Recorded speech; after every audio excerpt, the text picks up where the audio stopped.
Скажите, откуда вы привезли нам мешки?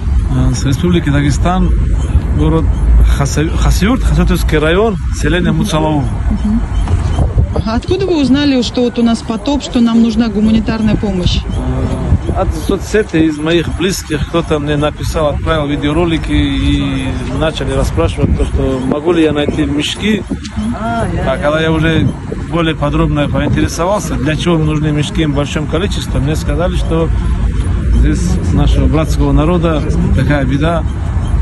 И я решил не ждать никого и не спать даже. И как узнал, сразу ту же ночь побеспокоил некоторых знакомых моих, кто на складах подавал мешки, попросил их 2 часа ночи, чтобы они открыли склады, подняли рабочих, загрузили меня, и я выехал.